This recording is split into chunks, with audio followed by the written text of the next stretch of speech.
नमस्कार मित्रों, मेरे YouTube चैनल पर आपका स्वागत है। तो आज का जो अपना टॉपिक है वो है राजस्थान के लोक देवता। तो जो इस मेरे YouTube चैनल पे जो नए हैं वो चैनल को लाइक करें, सब्सक्राइब करना ना भूलें। तो वीडियो को अंत तक दोस्तों ज़रूर देखें, तो आपको ज़रूर इसका बेनिफिट मिलेगा। लोक देवता के से संबंधित जो भी इम्पोर्टेंट फैक्ट्स है वो इसमें सब लिए गए हैं, पूरी डीपली तरीके से लिए गया और इसमें से प्रश्न आपका बाहर नहीं जाएगा। यदि आपने इसको वीडियो को देख लिया ढंग से तो आपका लोक देवता का प्रश्न, जो भी पटवारी, रेट, पुलिस में जो भी प्रश्न आते हैं वो कभी गलत नहीं होगा फ्यूचर में। तो चलो चलते हैं अपने वीडियो की ओर। तो सबसे पहले मैं अपने बारे में, आप मेरे बारे में लगभग सभी लोग जानते होंगे। जो नहीं जानते हैं तो कमेंट करके पूछ सकते हैं। मैं अपने बारे में नहीं बताना चाहता आपको, कमेंट करके पूछ सकते हो, ठीक है, जिसको भी जानकारी चाहिए वो। चलो आगे बढ़ते हैं। राजस्थान के लोक देवता। तो सबसे पहले अपन आज दो लोक देवताओं के बारे में बात करेंगे। सबसे पहले आपके रामदेव जी और दूसरा आपके पाबू जी। इनसे संबंधित जितने भी आपके इम्पोर्टेंट फैक्ट है, जितनी भी घटना है, वो उनको याद करेंगे, ठीक है ना। साथ साथ में याद भी करेंगे और साथ साथ में आपको ये नोट्स है, ये भी आपको डिस्क्रिप्शन में PDF रूप में मिल जाएंगे, जिससे आपको आसानी रहेगी ताकि आप कॉपी में उतार सको और नोट कर सको। तो चलो, पहला आपका है रामदेव जी। तो सबसे पहले जन्म के बारे में बात करेंगे इस रामदेव जी की। रामदेव जी आपके जो लोक देवता है, उनके जन्म हुआ था, वो हुआ था विक्रम संवत 1462। कब हुआ था? विक्रम संवत 1462 में इनका जन्म हुआ था। विक्रम संवत 1462। और यदि ईस्वी की बात करें तो इसमें से 57 घटा दो, ठीक है ना। विक्रम संवत में यदि आप 57 माइनस करेंगे तो आपका आता है ईस्वी संवत, ठीक है। और आप ईस्वी संवत में 57 यदि प्लस करोगे तो आपका ये आ जाएगा 1462, ठीक है। समझ में आ गया आपको? तो ये 1405 ईस्वी है, ठीक है। भाद्रपद शुक्ल द्वितीय कब हुआ था? भादवा सुदी द्वितीय, इसका मतलब होता है भाद्रपद शुक्ल द्वितीय, ठीक है। कहाँ हुआ था इनका जन्म? इनका जन्म हुआ था उंडू काश्मीर, जो गांव है जो कि बाड़मेर में। कहाँ हुआ था जन्म? उंडू काश्मीर बाड़मेर में। कब हुआ था? 1462 विक्रम संवत और 1405 ईस्वी संवत। याद रखना है दोस्तों जन्म। इसके बारे में भी पूछा गया है कि जो आजकल जो प्रश्न आते हैं पटवारी में वगैरह किसी भी एग्जाम में, वो डायरेक्ट नहीं आते, कथनों के बारे में आते। तो कथन आपके पूछ सकते हैं कि रामदेव जी का जन्म 1462 ईस्वी में हुआ है, तो कथन सत्य असत्य, इस प्रकार के प्रश्न आपको पूछे जाते हैं। तो इसमें आपको ये पूरा जानकारी पूरी होनी चाहिए, ठीक है दोस्तों। आगे बढ़ते हैं। तो जन्म इनका हुआ था रामदेव जी का उंडू काश्मीर गाँव बाड़मेर में, और इनकी समाधि है रामदेवरा जैसलमेर में, इनकी समाधि है, ठीक है। जन्म का हुआ था उंडू काश्मीर बाड़मेर और समाधि आप इनकी है रामदेवरा जैसलमेर में। उपनाम, मतलब इनको कौन कौन से नाम से पुकारते हैं? तो इनका उपनाम है रामसा पीर और रूणीचारा धनी। दो इनको उपनाम है, आपको याद रखने हैं, रामसा पीर और रूणीचारा धनी, ठीक है। इनके पिता का नाम है अजमल जी, माता का नाम मैना दे, पत्नी का नाम नेतल दे और गुरु का नाम बालीनाथ जी। चारों आपको फैक्ट याद रखने हैं। पिता का नाम इनका है अजमल जी, माता का नाम मैना दे, पत्नी का नाम नेतल दे और इनके गुरु थे बालीनाथ जी। कौन थे गुरु? बालीनाथ जी, ठीक है। अजमल जी, मैना दे, नेतल दे और बालीनाथ जी, ठीक है। हिंदू इनको कृष्ण का अवतार मानते हैं। नेक्स्ट पॉइंट पे बात करेंगे। हिंदू इनको क्या मानते हैं? कृष्ण का अवतार मानते हैं। और मुस्लिम इनको मानते हैं रामशा पीर। मुस्लिम इनको क्या मानते हैं? रामशा पीर के रूप में पूजते हैं, ठीक है। अगले पॉइंट के बारे में बात करेंगे। रामदेव जी के जो मेघवाल जो भगत होते हैं रामदेव जी के, उनको बोलते हैं रिखिया। क्या बोलते हैं? रामदेव जी के मेघवाल भक्तों को रिखिया बोलते हैं। और डालीबाई इनकी धर्म बहन थी, जो कि मेघवाल जाति की थी। डालीबाई इनकी धर्म बहन। तो रामदेव जी की धर्म बहन कौन थी? डालीबाई। इनके मेघवाल भगत क्या कहलाते हैं? रिखिया, ठीक है। प्रश्न कई बार ये भी पूछा गया है कि एकमात्र लोक देवता, अगले पॉइंट के बारे में बात करेंगे, रामदेव जी एकमात्र ऐसे लोक देवता है जो कवि थे। ये प्रश्न कई बार पूछा है।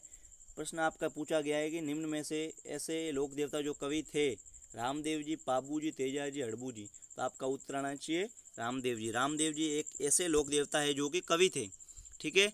और इनका ग्रंथ है एक, उनका नाम है 24 बाणी। इनके ग्रंथ का क्या नाम है आपका? 24 बाणियाँ। रामदेव जी के ग्रंथ का नाम है 24 बाणियाँ। रामदेव जी के कवि थे, आपको याद रखना है। और इन्होंने कामड़ पंथ की स्थापना की थी। कौन से पंथ की इन्होंने स्थापना की थी? कामड़ पंथ की स्थापना की थी, ठीक है। रामदेव जी के पगलियों की पूजा होती है। रामदेव जी की किसकी पूजा होती है? पगलियों की पूजा होती है। नेक्स्ट पॉइंट की बात करेंगे अपन। इनकी पंचरंगी ध्वजा को अपन नेजा कहते हैं। इनकी पंचरंगी ध्वजा को क्या कहते हैं? नेजा कहते हैं, ठीक है। एक बार अपन पढ़ लेते हैं पूरा, फिर वापस एक बार रिवीजन करेंगे, ठीक है, रामदेव जी के बारे में। कामड़ जाति की महिला 13 ताली नृत्य करती है। इनके मेले में, इनका मेला होता है, कहाँ बढ़ता है इनका मेला? रामदेवरा में, आपको सबको मालूम ही होगा, ठीक है। भाद्रपद द्वितीया से एकादशी तक मेला बढ़ता है। उसमें क्या होता है? कामड़ जाति की महिला 13 ताली नृत्य करती है, ठीक है। कौन सी जाति की नृत्य? कामड़ जाति के। प्रश्न आपको पूछा जाता है कि 13 ताली नृत्य किया जाता है। ऑप्शन आएगा रामदेव जी के मेले में, पाबू जी के मेले में, गुगा जी के मेले में, तेजा जी के मेले में। तो आपका आंसर आना चाहिए रामदेव जी के मेले में, ठीक है। आगे बढ़ते हैं।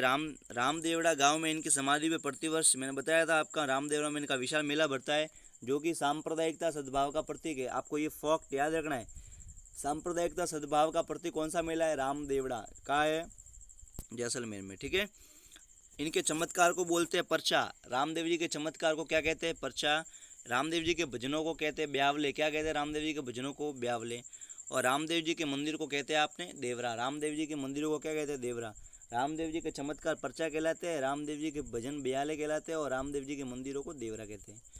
इनके जो पुजारी होते हैं वो तंवर राजपूत होते हैं। रामदेव जी के जो मंदिर के जो पुजारी होते हैं वो कौन होते हैं? तंवर राजपूत होते हैं। तो वापस यहाँ पे देखेंगे अपन स्टार्ट से। आपको मालूम होगा रामदेव जी का जन्म के बारे में सबसे पहले बात करेंगे। ऊंडू काश्मीर बाड़मेर इनकी समाधि आपकी थी। रामदेवड़ा जैसलमेर, ठीक है। जन्म इनका हुआ था 1462 विक्रम संवत या फिर 1405 ईस्वी संवत, भाद्रपद शुक्ल द्वितीया को। इनके पिताजी का नाम अजमल जी, इनके माता जी का नाम मैणादे, पत्नी का नाम नेतलदे, और इनके गुरु का नाम गोरखनाथ जी। हिंदू इनको कृष्ण का अवतार मानते हैं, मुस्लिम इनको राम सपीर का अवतार मानते हैं। इनके मेघवाल भक्तों को रिखिया कहते हैं, और डालीबाई इनकी धर्म बहन थी जो कि मेघवाल थी। एकमात्र ऐसे लोक देवता जो कि कवि थे, एकमात्र ऐसे लोक देवता जो कवि थे जिन्होंने ये ग्रंथ लिखा था 24 बाणियाँ, और काबन पंथ की स्थापना की थी, ठीक है। इनके पगलियों की पूजा होती है। इनकी पंचरंगी ध्वजा को क्या कहते हैं? रामदेव जी के पंचरंगी ध्वजा को कहते हैं, आपका उत्तर आना चाहिए नेजा। 13 ताली नृत्य करती है। कामड़ जाति की महिला किसके मेले में करती है? रामदेव जी के मेले में। रामदेवरा मेला कब बढ़ता है? रामदेवरा का मेला सांप्रदायिक सद्भाव का प्रतीक है, जो कि बढ़ता है आपका भाद्रपद शुक्ला द्वितीया से एकादशी तक, ठीक है। आपको याद रखना है। रामदेव जी के पर्चे को, चमत्कार को पर्चा बोलते हैं, भजन को ब्यावले, और मंदिरों को देवरा कहते हैं। और इनके पुजारी होते हैं वो तंवर राजपूत होते हैं। इनके अलावा यदि आपको कोई भी और भी फैक्ट जानने हैं तो कृपया कमेंट करें। यदि आपको कोई दिक्कत हो तो कमेंट कर सकते हैं, ठीक है। तो आगे अपन पढ़ेंगे रामदेव जी के बारे में। आपको लगभग पूरा याद हो गया होगा। इसकी पीडीएफ भी मैं आपको प्रोवाइड करवा दूंगा, डिस्क्रिप्शन में लिंक दे दूंगा। अब बात करेंगे पाबू जी के बारे में। पाबू जी, ठीक है, सबने सुना होगा पाबू जी के बारे में लगभग। इनका देखेंगे। पाबू जी का जो जन्म हुआ था वो हुआ था कोलूमन जोधपुर में। सबसे पहले अपन हर लोक देवता का जन्म, समाधि, उपनाम, पिता का नाम, माता का नाम और पत्नी का नाम, ये देखेंगे। इसके बाद में इनके साथ में जो जो घटनाएं घटी है, क्या क्या घटनाएं घटी है, इनके घोड़ी वगैरह का क्या नाम है, वो देखेंगे, ठीक है। हर वीडियो में यही होगा, संपूर्ण जानकारी मिलेगी आपको हर वीडियो में। इनकी जो समाधि है वो है देचू ग्राम जोधपुर में, ठीक है। जन्म आपका है कोलूमन जोधपुर में, समाधि आपकी है देचू ग्राम जोधपुर में। इनके उपनाम है, ये प्रश्न उपनाम कई बार एग्जाम में पूछा गया दोस्तों, ध्यान रखना है। ये जो उपनाम वाला प्रश्न है वो कई बार आपको याद रखना है पूरा मुंह पे। उपनाम वाला प्रश्न बार बार पूछा गया है। इनके उपनाम है वो ऊँटों के देवता। क्या बोलते हैं पाबू जी को? ऊँटों के देवता कहलाते हैं पाबू जी, ऊँटों के देवता। प्लेग रक्षक देवता भी पाबू जी है, प्लेग रक्षक देवता, गो रक्षक देवता। और इनको और बोलते हैं लक्ष्मण का अवतार। किसका अवतार बोलते हैं पाबू जी को? लक्ष्मण का अवतार। याद रखना है, पाबू जी किसका अवतार है? लक्ष्मण का अवतार, प्लेग रक्षक देवता, ऊँटों के देवता और गोरक्षक देवता, ठीक है। इनके पिता का नाम याद रखना है धांधल जी राठौड़। पिता का क्या नाम है इनका? धांधल जी राठौड़। इनके माता का नाम कमला दे और पत्नी का नाम फूलम दे। आपको याद नहीं रहेगा फूलम दे, तो प के बाद में फ आता है, तो पाबू जी की पत्नी का नाम फूलम दे। और फूलम देव का दूसरा नाम था सुप्यार दे। दोनों आपको याद रखना है, पत्नी का नाम फूलम दे या सुप्यार दे, ठीक है। माता का नाम कमला दे और पिता का नाम धांधल जी राठौड़, ठीक है। आगे बढ़ेंगे। पाबू जी चौथा फेरा बीच में छोड़कर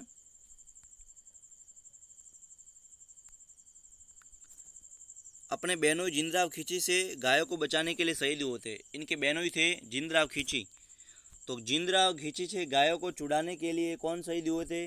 पाबूजी राठौड़, ठीक है। आपको याद रखना है। लोक देवी देवलीबाई चारण ने इनको एक घोड़ी दी थी केसर काल में। कौन सी घोड़ी थी पाबू जी की? केसर काल में। घोड़ी का नाम आपको याद रखना है, किसने दी थी? लोक देवी देवलीबाई चारण ने, देवलबाई चारण ने क्यों दी थी? गायों की रक्षा की शर्त पर कि मैं आपको ये घोड़ी देती हूँ, आप मेरे गायों की रक्षा करना, ठीक है। इनके शर्त पर इनको ये घोड़ी दी थी केसर काल में। तो केसर काल में घोड़ी किसको दी थी? पाबू जी को, ठीक है। आगे बढ़ना है, आगे बढ़ते हैं दोस्तों।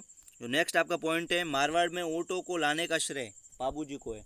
प्रश्न आपका एग्जाम में आया हुआ है कि मारवाड़ में ऊँटों को लाने का श्रेय किसको है? आपका आंसर जाएगा पाबू जी, ठीक है। राय का रेबारी जाति, जो ऊँट पालक होते हैं वो रेबारी ही होते हैं। रेबारी जाति इनको आराध्य देव मानते हैं। तो जो ऊँटों को पालते हैं वो रबारी इनको क्या मानते हैं? आराध्य देव मानते हैं, याद रखना है। कौन मानता है आराध्य देव? किनके आराध्य देव है? पाबू जी, रबारियों के, ठीक है। पाबू जी की फड़ लोकप्रिय है, तो एग्जाम प्रश्न आता है सबसे लोकप्रिय फड़ है पाबू जी की, देवनारायण जी की, हड़बू जी की। तो आपका ऑप्शन आपका आएगा पाबू जी की। जो पाबू जी की फड़ है वो लोकप्रिय है। और पाबू जी की फड़ को कौन गाता है? भील जाति के नायक भोपे, याद रखना है दोस्तों, बहुत बहुत इंपॉर्टेंट है, बहुत बार प्रश्न पूछा गया है ये। भील जाति के नायक भोपे रावण अत्ता वाद्य यंत्र के साथ वांचते हैं। किस वाद्य यंत्र के साथ वांचते हैं पाबू जी की फड़? रावण अत्ता। कौन वांचते हैं? भील जाति के नायक भोपे, ठीक है, याद रखना है। अगले पॉइंट के बारे में बात करेंगे पाबू जी की। पाबू जी के पवाड़े माट वाद्य के साथ रेबारी चारवाहा गाते हैं। जो पाबू जी के पवाड़े होते हैं वो माट वाद्य के साथ में रेबारी गाते हैं। कौन गाते हैं पाबू जी के पवाड़े? रबारी। किस वाद्य यंत्र के साथ में? माट वाद्य यंत्र के साथ में। तो जो आपको जितने भी पॉइंट है पाबू जी के बारे में सब इसमें लिखे हुए, कोई भी प्रश्न बाहर नहीं जाएगा आपको दोस्तों। इस वीडियो को अंत तक देखना है और इसकी पीडीएफ मैं आपको डिस्क्रिप्शन में प्रोवाइड करा दूंगा, वहाँ से डाउनलोड करके आपके खुद के नोट्स प्रिपेयर करने हैं, ठीक है दोस्तों। आगे बढ़ते हैं दोस्तों। पाबू जी के पवाड़े माट वाद्य यंत्र के साथ में, पाबू जी की फड़ भील जाति के नायक भोपे रावण हत्ता के साथ में, ठीक है। पवाड़े होते हैं वो किसके साथ में? माट वाद्य यंत्र, और जो इनकी फड़ है वो रावण हत्ता। थोरी जाति के लोग सारंगी के साथ पाबू जी की यश गाथा करते हैं। किसकी यश गाथा किसके साथ करते हैं? सारंगी वाद्य यंत्र के साथ में थोरी जाति के लोग इनकी पाबू जी की यश गाथा करते हैं, गाते हैं, जिनको बोलते हैं पाबू जी की वाचना। क्या बोलते हैं उनको? पाबू धनीरी वाचना। कौन करते हैं? थोरी जाति के जो लोग होते हैं वो सारंगी के साथ में पाबू जी की यश गाथा गाते हैं, उनको बोलते हैं पाबू जी की वाचना, ठीक है। पाबू जी के दो प्रमुख सहयोगी थे, चांदा डेमा व हड़मल जी, याद रखना है दोस्तों। जो हड़मल जी या हरमल जी, दोनों नाम इनका, हरमल या हड़मल कोई भी बोल सकते हो आपको। तो हरमल जी थे वो पाबू जी के जो ऊँट थे उनकी सेवा करते थे, और ऊँटों की कौन करते थे सेवा? हड़मल जी, ठीक है। तो चांद डेमा और हड़मल जी पाबू जी के दो सहयोगी थे। कौन कौन थे? चांद डेमा व हड़मल जी पाबू जी के सहयोगी थे। पाबू जी के प्रमुख साथी कौन कौन थे? एक तो वही आपके दो तो ये हो गए, चांद डेमा और पाबू जी। तो ये एक तो डेमा जी हो गए और एक हो गए हड़मल जी, ठीक है। हड़मल जी और डेमा जी तो इसमें आ गया। और इसके साथ में और थे चांदो जी, सावंत जी, सल जी, सोलंकी, ठीक है, याद रखना है आपको। 5 थे। कौन कौन थे? सांदो जी, सावंत जी, डेमा जी और हड़मल जी राय का, ठीक है। आपको याद हो जाएगा दोस्तों। ये 5 साथी आपको याद करना है। ये बहुत डीपली प्रश्न यदि पूछेगा तो ये 5 साथी में से प्रश्न आपका आ सकता है। निम्न में से पाबू जी का साथी नहीं था, तो आपको याद रखना कौन कौन थे? चांदो जी, सावंत जी, डेमा जी, सल जी और हड़मल जी, ठीक है। पाबू जी का जो मेला है, नेक्स्ट पॉइंट के बारे में बात करेंगे। कोलूमण में पाबू जी का प्रसिद्ध मंदिर है, जहाँ चैत्र अमावस्या को इनका मेला बढ़ता है। पाबू जी का जो मेला बढ़ता है वो बढ़ता है चैत्र अमावस्या का। कहाँ बढ़ता है? कोलूमण, जोधपुर में। पाबू जी का जो प्रतीक है वो भाला लिए अश्वरोही है। पाबू जी का प्रतीक क्या है? पाबू जी भाला लिए घोड़े पे चढ़े हुए हैं, अश्वारोही है वो इनका प्रतीक है। और मेहर जाति के मुसलमान इनको पीर मानते हैं। पाबू जी को जो मेहर जाति के मुसलमान हैं वो क्या मानते हैं? पीर मानते हैं। तो वापस आप पाबू जी को एक बार रिवीजन कर देते हैं, ठीक है। स्टार्ट से वापस देख लो एक बार, आपको याद हो जाएगा। पाबू जी का जन्म फास्ट पढ़ाऊंगा मैं, ठीक है। मैं रिवीजन आपको तो एक बार फास्ट में करा देता हूँ। पाबू जी का जन्म हुआ था कोलूमण जोधपुर, समाधि देचूग्राम जोधपुर, याद रखना है। जन्म कहाँ हुआ था? कोलूमण जोधपुर, दोनों जोधपुर में, समाधि भी देचूग्राम जोधपुर में। उपनाम है ऊँटों के देवता, प्लेग रक्षक देवता, गोरक्षक देवता और लक्ष्मण के देवता। इनके पिता का नाम धांजल जी राठौड़, माता का नाम कमला देव, पत्नी का नाम प से फ फूलम देव और सुप्यार देव, ठीक है। पाबू जी क्या हुए थे? चौथा पहले बीच में छोड़ के देवली चारण की गायों को अपने बहनों जिंद्रा खिची से छुड़ाने के लिए शहीद हुए थे, ठीक है। चौथा फेरा बीच में छोड़ के चले गए थे। जो पाबू जी की अनुयायी है वो 3.5 फेरे लेते हैं, क्योंकि 3.5 फेरे में वो 3.5 फेरे लिए और चौथे फेरे में वो चले गए थे। तो जो पाबू जी को जो मानने वाले हैं वो अभी भी 3.5 फेरे ही लेते हैं, ठीक है दोस्तों। जो पाबू जी की घोड़ी का नाम क्या था? केसर काल में। जो किसने दी थी? ये दी थी लोक देवी देवलबाई चारण ने अपनी गायों को बचाने के लिए, ठीक है। पाबूजी ऊँटों को जो लाने का श्रेय पाबूजी को और रबारी जाति इनको आराध्य देव मानते हैं। पाबूजी की फड़ लोकप्रिय है, जो कि रावण हत्ता वाद्य यंत्र के साथ में नायक भोपे गाते हैं। ठीक है। थोरी जाति के लोग हुए वो सारंगी के साथ पाबूजी की यश गाथा गाते हैं और पाबूजी के पवाड़े माट वाद्य यंत्र के साथ रेबारी गाते हैं। पवाड़े माट वाद्य यंत्र के साथ कौन गाते हैं? रबारी। और थोरी जाति के लोग सारंगी के साथ पाबूजी की यश गाथा कहते हैं, जिसको बोलते हैं आपको पाबूजी धनीरी वासना। ठीक है, ये भी याद रखना है। इनके दो सहयोगी थे, चांद, डेमा और हड़मल जी। तो इसमें 5 आपके प्रमुख साथी उनको याद रखना है। कौन कौन थे वापस बता देता हूँ मैं। चांदू जी, सावंत जी, डेमा जी, सलजी सोलंकी एवं हड़मल जी रायका। ठीक है। कोलूमण में पाबूजी का प्रसिद्ध मेला है। कोलूमण में पाबूजी का प्रसिद्ध मंदिर है, सॉरी इनका, जहाँ पर चैत्र अमावस्या का मेला बढ़ता है। पाबूजी का कोलूमण में मेला कब बढ़ता है? चैत्र अमावस्या को। दोस्तों याद रखना है, कब बढ़ता है पाबूजी का मेला? चैत्र अमावस्या को। कहाँ बढ़ता है? कोलूमण, जोधपुर में। पाबूजी का प्रतीक क्या है? भाला लिए हुए, घोड़े पर चढ़े हुए, असवार हुई है। और मेहर जाति के लोग इनको क्या मानते हैं? मुसलमान मानते हैं। मेहर जाति के मुसलमान इनको पीर मानते हैं। ठीक है दोस्तों।